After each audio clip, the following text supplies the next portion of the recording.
tout d'abord, moi, j'ai une âme romantique. J'aime l'amour, j'adore ce qui est des histoires où est-ce qu'il y a les premiers papillons, les premiers émois, mais qui a une leçon derrière. Alors, j'ai avec moi de Lynne Drouin. Lynne Drouin, que j'ai appris à connaître via Facebook, c'est merveilleux Facebook. C'est une dame qui a enseigné au niveau du primaire et qui, est une passionnée de lecture, qui est une auteure, qui fait des conférences et formatrice, thérapeute en soins de Tianchi.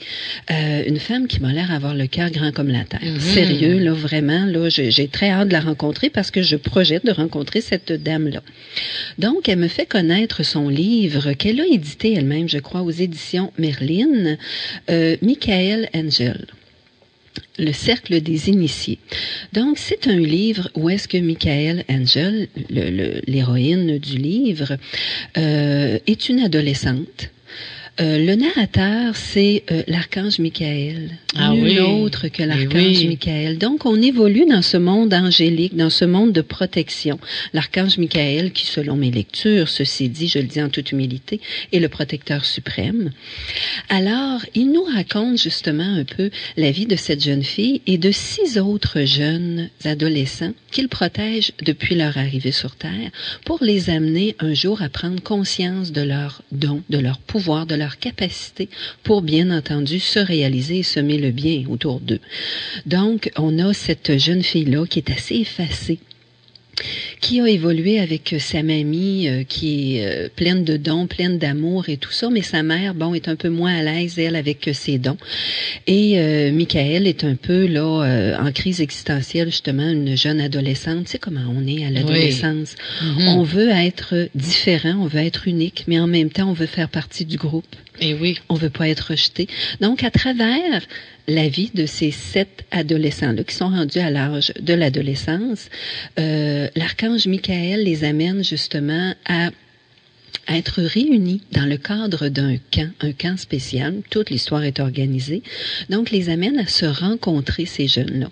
Donc, une rencontre comme tous les autres jeunes, où est-ce qu'il y aura de l'envie, où est-ce qu'il y aura de l'amitié sincère, où est-ce qu'il y aura de l'attirance garçon-fille, de la rivalité entre des filles. Tu sais, c'est la vraie vie, ça, là. Tu sais, c'est comme ça.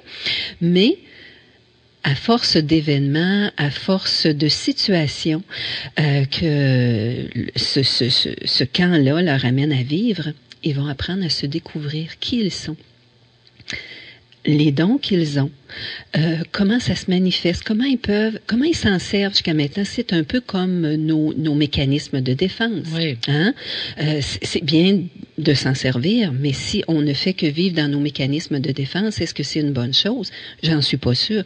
Donc, tu vois, à travers un côté féerique, on parle des anges, on parle de magie, à travers cette histoire fantastique-là, on découvre quand même comment on se découvre, l'estime de soi, le courage, l'amitié, l'amour. Il y a de magnifiques thèmes dans ce livre-là. Moi, je l'ai adoré, je l'ai dévoré, je l'ai commencé un soir et j'étais plus capable d'en sortir.